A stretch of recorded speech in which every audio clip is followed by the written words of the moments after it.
She's a fashion blogger, model, and entrepreneur. She's amazing. The latest tips on fashion, beauty, wellness, travel, and her lifestyle. And now, here's the founder and creator of Not Basic Blonde, Olasha. Hi, Brian. How are you? Fine. How are you?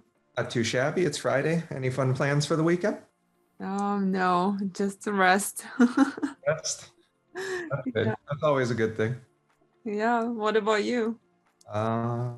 Just dinner tonight, and then maybe this weekend, hang out with some friends. Nothing crazy with the newborn. You're limited on what you can and can't do. Yeah. But still sounds like fun. Oh yeah, always fun. Yeah. So we would love to learn more about you, your career. How did you become so successful? Alrighty.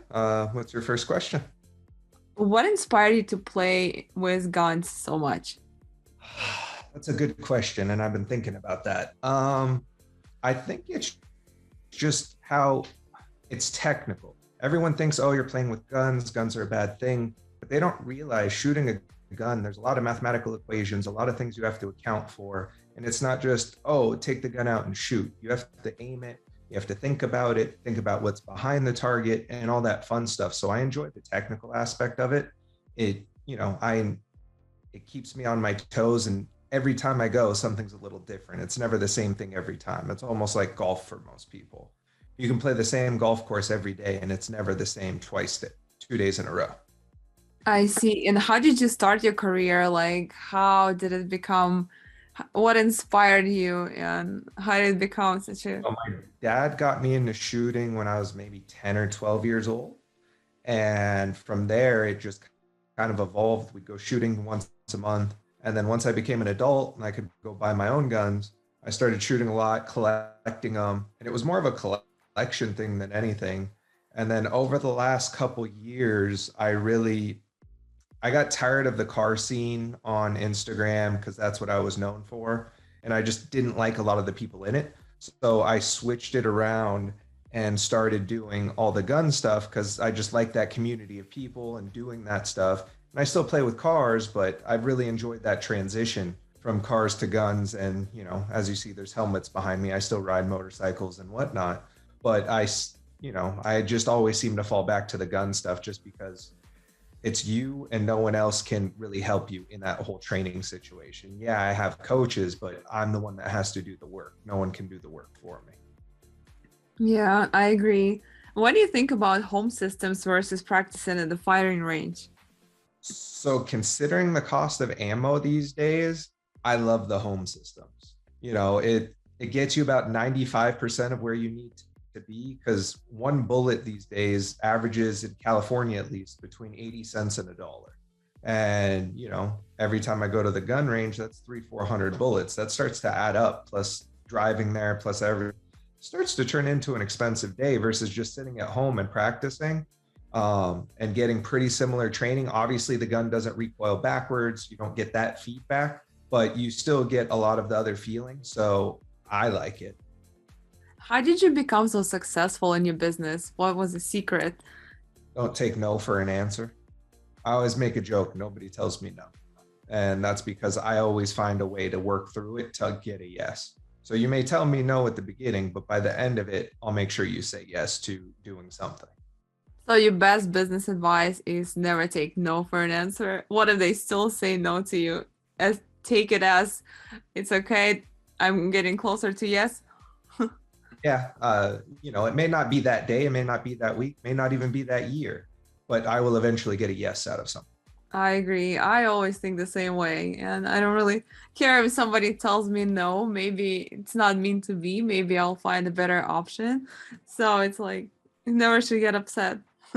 Exactly, and you just keep pushing. Yeah.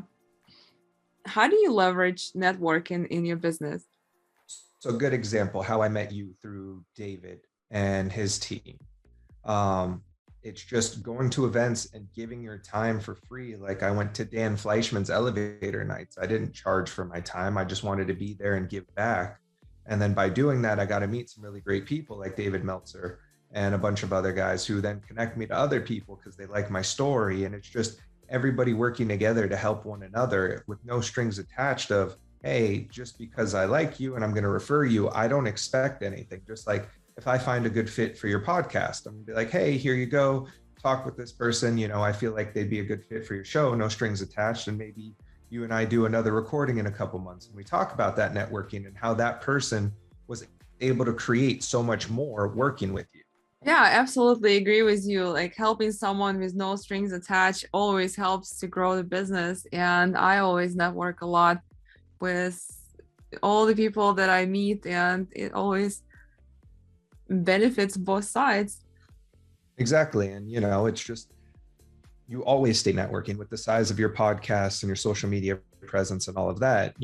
Every follower, every comment, that's an interaction of networking that most people don't realize. And, before 10, 15 years ago, you couldn't reach out to someone like you or me. Now it's just a DM away of saying, hey, can you help me with so on and so forth? And let's connect. And before people, you'd have to send a letter or find their email. But now it's pretty easy and you can bother them in their comments, but don't be annoying. But you're able to get a hold of someone so much easier in life now. So true. And it's sometimes very easy to reach out to someone, but sometimes people are so hesitant to reach out that they think it's like we are not people. I mean, we are not regular people. We don't, respond. Exactly. Impossible. No, like the other day, I didn't realize, I thought all messages and pending DMs was all messages. And I go and click on it and I'm like, wait, what's top requests? And then I hit top request and there's 500 DMs in there that I never responded to. And I'm like, wait, how did I miss all of these? Yeah, it happened to me too before. And it's just like, oops. And then you feel kind of bad because you didn't talk to that person or you didn't get back to them in a timely manner. Like I have some DMs I didn't get back to for 2 years and people are like, you're getting back to me now. I'm like, sorry. How do you become so successful in sales and marketing? What is your secret weapon? Helping people for free. Doing things to go out of your way to give back to people. And I find it pays you back tenfold without expecting someone to do anything for you. You just give out of the kindness of your heart. And if it comes true, it comes true. If it doesn't, it doesn't.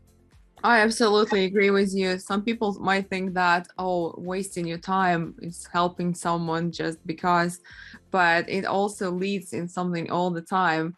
It's not just helping someone for free. I mean, it's not a waste of time. It's definitely a benefit. No, and I do a lot of things where I'm like, do I really want to do this? And I'm like, it'll pay me back some way, somehow. Who knows when? But I end up doing a lot of stuff that at first you're kind of like, oh, that's a lot of work. And in the end, you're like, okay, I'm glad I did that because this person was able to help me with X, Y, and Z.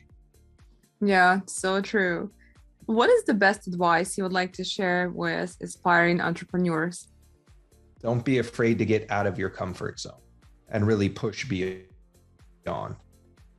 That's a great advice because we sometimes get so stuck in our comfort zone that we don't grow. And if we don't grow, we don't actually evolve. And getting out of the comfort zone is the hardest part, but it's the best part because the reward is amazing.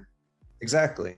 And a lot of people don't realize, getting out of your comfort zone pushes you to grow and do better things. And also another thing I would recommend is making sure you read at least one book a month to really expand your knowledge on a subject you're not aware of or deepen your knowledge on a subject you'd like to know more about, and just always be learning. And when you stop learning is when I feel like you start dying and staying the same, and you can't really progress in life to the next level you really want to be at. Yeah, I totally agree with you. What role does your wife/friend played in your success story? So you need a partner that is supportive. I work a ton of hours. I work 80 to 100 hours a week still. And I travel a lot. I'm not home a lot. And you really need someone who's supporting and trusting to really, there's that balancing act you have to find with the right partner and able to grow. Because I was married before, and with that person, every time I work late, oh, what are you doing? Who are you sleeping with? Where are you going? It's like, dude, I'm making a living for us so we can live a better life. And it's I'm sure you've been in those relationships where there's a lot of questions asked. And it's like, hey, ask questions, but don't doubt me. And you really need that bond and that friendship in order to grow in life and in business. Because if your home life isn't square and put together, you're going to have issues in your business life because you're so focused on everything else. Oh, I couldn't agree more, because if your home life is a mess, then it creates so much mess in your work and just in general in your mind that you can't even concentrate. And you have to have a very supportive partner, because if partner doesn't believe in you, or if he is or she just interfering with your business, it doesn't make life easier for anyone. And of course, it doesn't let someone grow. No, and you wake up every day and you're like, what's the point? Like, do I really want to do this? I'm going to get shit for it. So I might as well not do it anyways. Absolutely. You had training sessions with a professional MMA fighter. How was your experience? Dude, he punched me at like 20% in the face, and I wasn't expecting to get hit. I missed the block, and I was like, dude, if he actually hit me with full power, I'd be out on the floor seeing stars.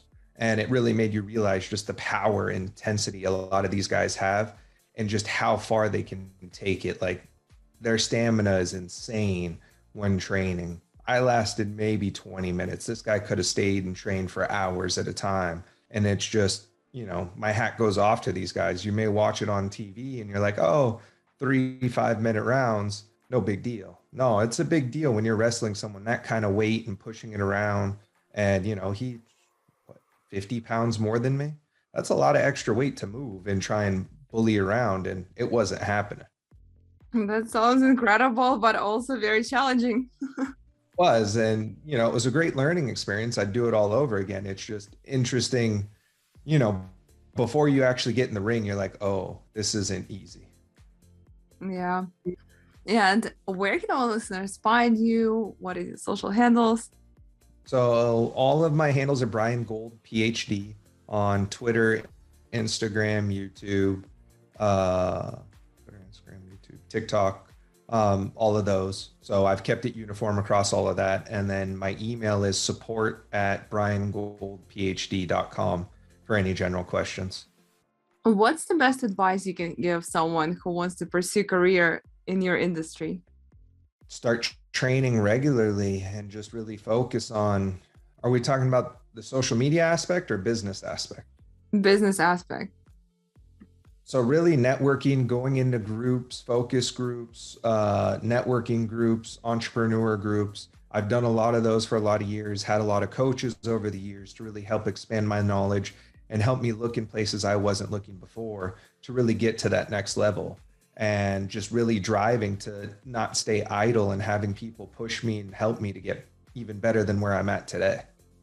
So you definitely suggest and hire a coach if someone feels and stuck and doesn't know the direction they want to go. 100%. I'm an advocate of having a coach and, being part of groups that help mentor one another. Or I forget the name of it, but there's these groups where entrepreneurs get together and you really explain your business. And then you have 10, 20 people help critique you on things you can improve on and fix and so on and so forth. That really helps you get a different perspective than just your own, to really grow to that next level. That's nice. Do you provide any coaching sessions or any service? I do some coaching. Just depends on what they want to coach on. Obviously, I'm not going to work with someone that's unmotivated just because my time's so valuable.